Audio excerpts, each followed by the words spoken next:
It's 66 million years before anyone invents anything useful, and you've just cracked out of your egg in a shallow hole in the ground. Congratulations, you are a T-Rex, the most famous predator in the history of the entire planet.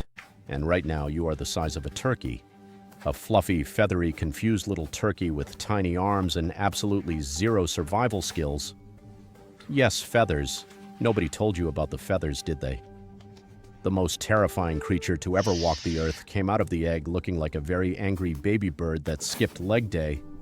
And speaking of arms, can't climb, can't grab, can't high-five, can't scratch your own face.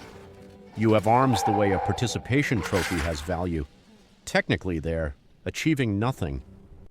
Anyway, welcome to the Cretaceous period where the weather is warm, the ferns are lush, and approximately everything within half a mile wants to eat you. Your mom laid a clutch of eggs, which sounds like she cares deeply about you, until you realize she has already left.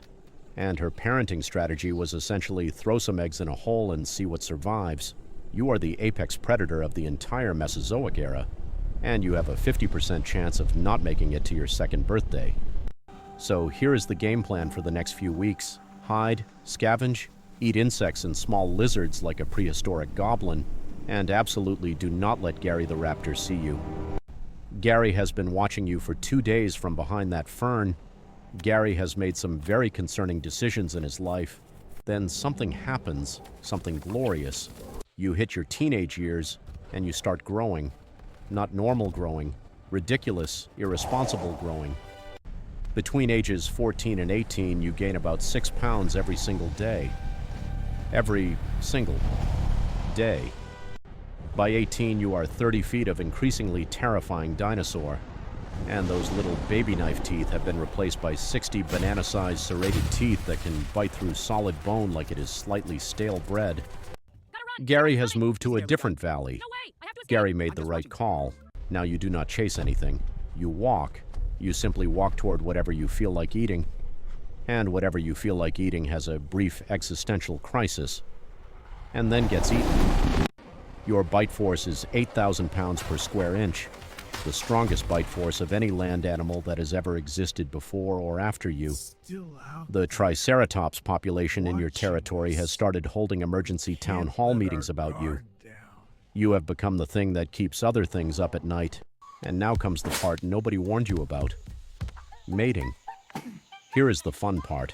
Female T-Rexes are bigger than the males, so you, the terrifying apex predator of the entire Cretaceous period, have to walk up to something larger than you and attempt to seem attractive. Scientists still debate what T-Rex used those arms for during this moment. Some say slashing prey, some say holding a mate, some say they were just vibes. Nobody knows. The arms remain a mystery wrapped in a tiny, useless enigma, but it works, and suddenly you are a parent. You stand guard over a nest of eggs feeling invincible and completely out of your depth at the same time, when they hatch and tiny fluffy versions of you start stumbling around looking confused at everything. You have one overwhelming thought. I was this small once, and somehow I survived. So, you are the king. And being the king is genuinely brilliant. Every morning you wake up, something runs away. You didn't even do anything. You just woke up. Gary heard you were back in the region. Gary has now relocated to what will eventually become Canada. Smart guy, Gary. You are the prehistoric Baba Yaga, the thing other things warn their children about at night. But then slowly the years start to collect. Your joints ache in the morning. Your top speed has dropped from terrifying to merely very concerning. And the young T-Rexes in your territory have started eyeing you with an expression you recognize immediately, because you had that exact expression once, standing behind a fern, watching an older male, thinking about territory. One morning a young male walks in, chest puffed out, roaring at the sky like that is a personality trait. You rise to your full height, every scar a story, every bone a memory of something that tried to stop you and failed spectacularly. But then something shifts, your muscles ache, your mind goes quiet. You have been the thing other things are afraid of for 28 years. You have done enough.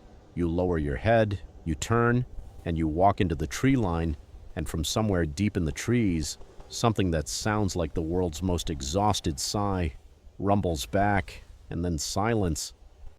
The asteroid shows up eventually and handles everyone's problems simultaneously, but you were already gone by then.